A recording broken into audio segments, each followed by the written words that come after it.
24 घंटे पहले उनका यह था कि हमने तय कर लिया था हमले करने का और हम उसको ख़त्म कर देंगे। जो कशीदगी और जंग के हालात पैदा हुए, उन हालात को सेटल डाउन करने के लिए, कूल डाउन करने के लिए पाकिस्तान ने अपना किरदार अदा किया।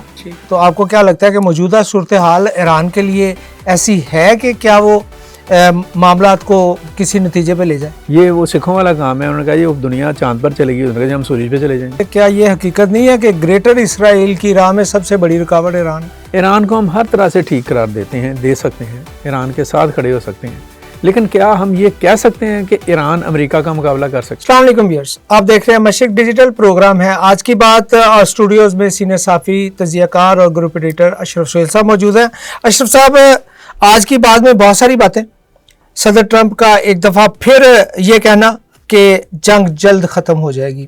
वाइट हाउस में उन्होंने कानून साजों से खिताब किया है जिसमें उन्होंने ये कहा है कि तेहरान अब मुआहदा करना चाहता है क्योंकि वो थक चुका है। ये उन्होंने तेहरान के बारे में कहा है। इसके साथ साथ एक और पाकिस्तान के हवाले से अहम खबर के IMF के साथ उनके मुज़ाकरात चल रहे थे जिसमें IMF ने इलेक्ट्रिक गाड़ियों पर 18% GST लगाने की मुतालबा किया है और हुकूमत पाकिस्तान ने भी 1% लगाने की तजवीज़ दी है।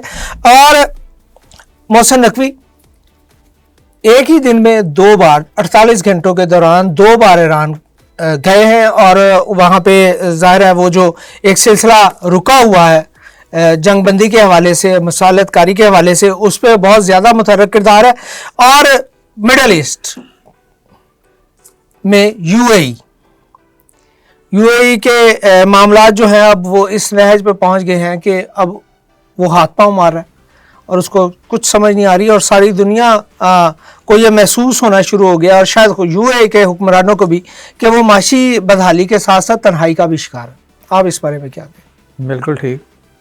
एक तो अपना ख्वाजा साहब, ये जो ट्रंप कह रहा है ना कि जंग, क्या कहा उसने? उन्होंने कहा जी जंग जल्द खत्म हो जाएगी। और एक 24 घंटे पहले उनका ये था कि हमने तय कर लिया था हमले करने का और हम उसको ख़त्म कर देंगे। ये सर, ये जो उसका स्टेटमेंट है ये इटसेल्फ ज़्यादा आप कह लें कि डेंजरस और ज़्यादा कॉम्प्रिहेंसिव। वो जो जंग जल्द ख़त्म करने की बात कर रहा है ना, या इस मसले को जल्द ख़त्म करने की बात कर रहा है, वो कह रहा है कि हतमी कार्रवाई हर तरीके से हमने करना है। ठीक, बातचीत से हो गया तो तब ठीक है, वरना हम दूसरी तरफ से भी तैयार ठीक हो गया। क्योंकि हमारे पास ये भी रिपोर्ट्स आ रही हैं कि उन्होंने अपनी जो बी प्लान है उसको भी तैयार करके रखा है और वो ये चाह रहे हैं कि अब एक ही झटका ऐसा लगाएं कि वो मामला ही क्लियर हो जाए। ठीक।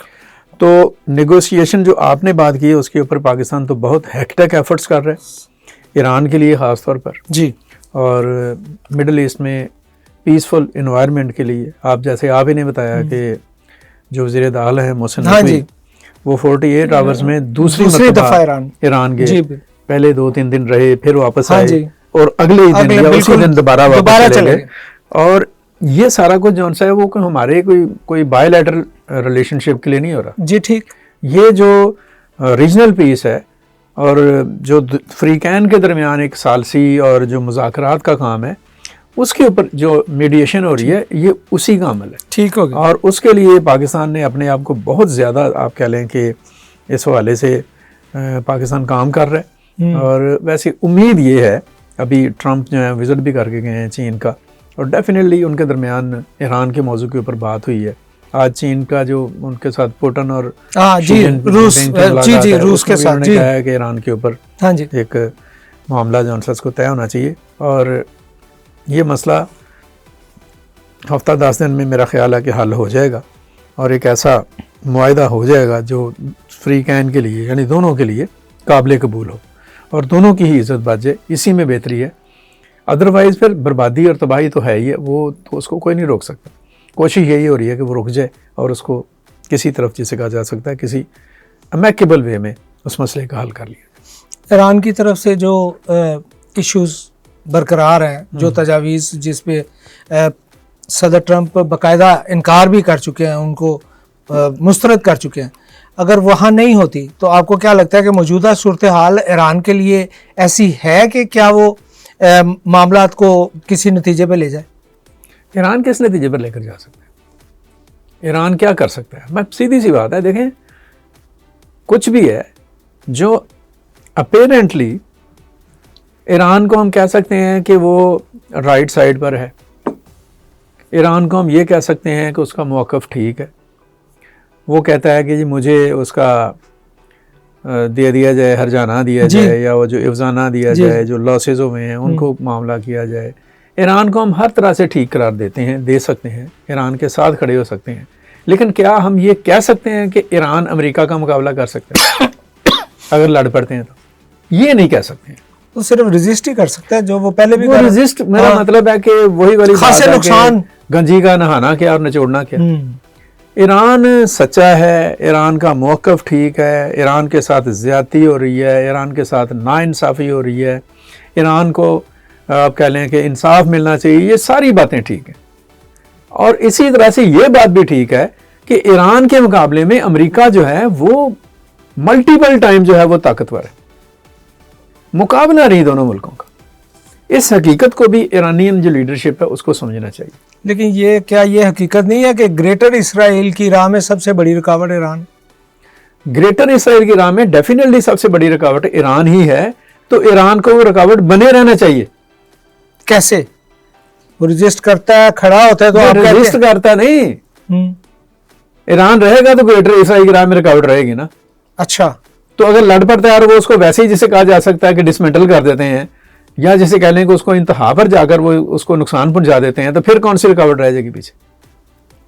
आपका यूएई तो पहले ही तैयार है ग्रेटर इसराइल का सब हिस्सा बनने के लिए, बड़ी आपको हमदर्दी है। वो तो उस नक्शे में भी नहीं है। हाँ, जो ग्रेटर इसराइल का मतलब बात करने का सर ये है कि ईरान सबसे बड़ी रुकावट है और ये रुकावट रहनी चाहिए।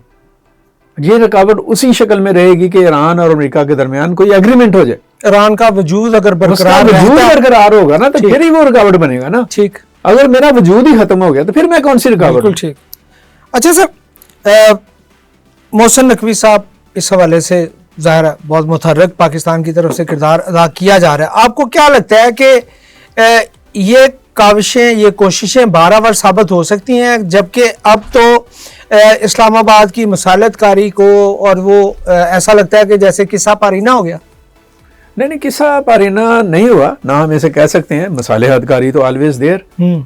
आप देख रहे हैं कि वो तेहरान में क्या कोई लड्डू खाने के लिए बैठे हुए हैं या आमों की पेटियां देने के लिए तो नहीं गए। ठीक, ये वहां पे तेहरान और वो इस्लामाबाद के ताल्लुकात के लिए नहीं वहां पे गए जी। क्या कर रहे हैं वहां पे?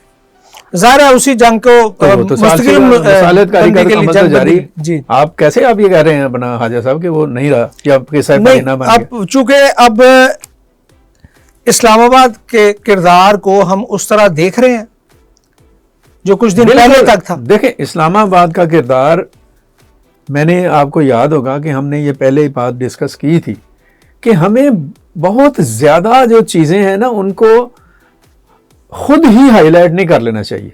ठीक, ग्राउंड रियलिटी ये है। अब मेरी बात, मैं जरा ये बात कर लूँ अपने व्यूवर्स के लिए भी, सब लोगों के लिए भी। मैं ये समझता हूँ कि ईरान और अमेरिका के दरमियान जो कॉन्फ्लिक्ट हुई, जो महाजर आई हुई, जो कशीदगी और जंग के हालात पैदा हुए, उन हालात को सेटल डाउन करने के लिए, कूल डाउन करने के लिए पाकिस्तान ने अपना किरदार अदा किया। ठीक, और उस किरदार को दुनिया ने तस्लीम किया।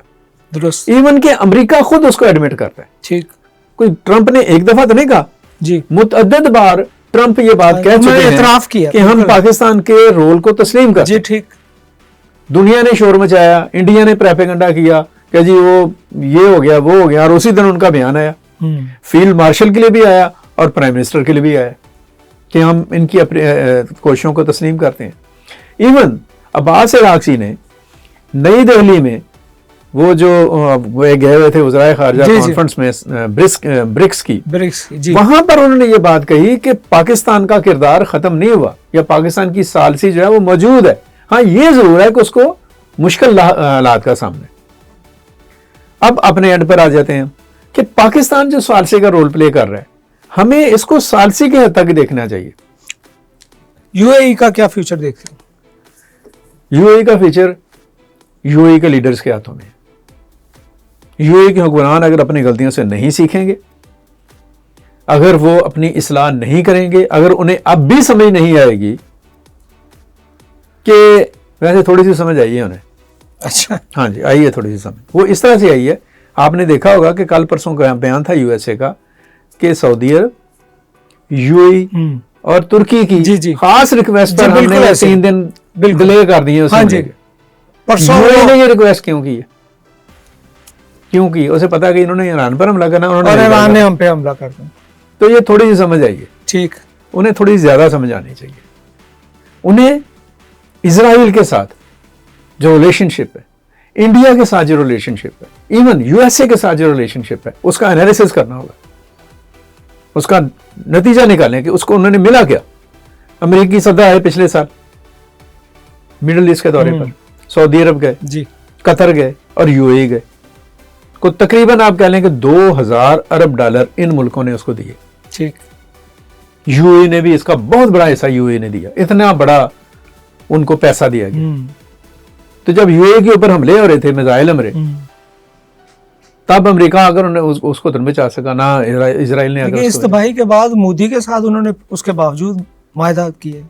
मैं वही बता रहा हूँ कि वो अगले यानी कि वो जिद में आए हुए हैं जी। ठीक, ये वो सिखों वाला काम है। उन्होंने कहा ये दुनिया चांद पर चलेगी, उन्होंने कहा हम सूरज पे चले जाएंगे। यार सूरज पर कैसे जाओगे, वहां तो बड़ी आग है।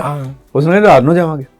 तो ये पाकिस्तान ने दफाई मुआहदा किया सऊदी अरब के साथ, तो तुम बजाय इस बात के कि पाकिस्तान के साथ अपने ताल्लुकात इस्तवार करो जो तुम्हारा ज्यादा हमदर्द है, तो मीडिया से दुआई चलो वो भी शौक पूरा कर लो, इन्हें समझ आ जाएगी। मैं कह रहा हूँ इन्हें समझ आ जाए बगैर आप कह लें कि मालिश करवाए, मजीद नुकसान उठाए। ठीक, यानी मैं जरा मुआज़ल उसमें कहूँ कि इनको जिसे कहा जा सकता है, वो जिसे हम कहते हैं ना फिजियोथेरेपी इंग्लिश में, और पंजाबी जी कहते हैं मालिश करना, दोनों ही सेम है। मालिश तो ये मालिश करवाए बगैर, हजामत करवाए बगैर, खिदमत करवाए बगैर अपनी इस्लाह कर ले, वरना ये वो नुकसान उठाएंगे। और इनको वही लोग जिनके घर में जाकर ये जिनके इशारों पर नाचने की कोशिश कर रहे हैं ना, वो इनको माजरत के साथ बुरा लफ्ज़ है, हमारे दोस्त भी हैं, हम उनकी रिस्पेक्ट भी करते हैं, इनको जूते मारेंगे। अच्छा सर, IMF पाकिस्तान मुज़ाकरात, और सर ये तो ऐसा तकलीफ दे आप कह लें कि प्रॉब्लम है हमारा, हमारे अवाम की बदकिस्मती है कि हमारे हुक्मरान जो हैं, सिर्फ यही नहीं, सिंस अ लॉन्ग टाइम, ठीक, जब से पाकिस्तान बना है, किसी बंदे ने एक आम आदमी के बारे में नहीं सोचा। सोलर लगाते हैं तो उसपे सहूलत खत्म कर देते हैं वो लोग, इलेक्ट्रिक गाड़ियों की तरफ गए तो उसपे अब इलेक्ट्रिक गाड़ियां पहले ही महंगी हैं। जी बिल्कुल, पहले ही महंगी जी, उन पर 18%। मैं IMF को बुरा नहीं कहूंगा, जिससे आप पैसे लेंगे उसकी माननी पड़ेगी। यार आप अपने वसाइल पर क्यों इन्हिसार नहीं करते? आपकी ज़राअत जो है वो बंजर है, आपके पास जो एनर्जी के रिसोर्सेज हैं नेचुरल वो नहीं है, आपकी मादनियात नहीं है आपके पास। मैं अभी इस्लामाबाद था जी, आप यकीन जानिएगा, और यहाँ पे जरा तस्वीर दिखाएं, मैं प्रोड्यूसर से ये बात कहूँगा, ये जो है ना कलर कार, उसकी झील की तस्वीर दिखाएं।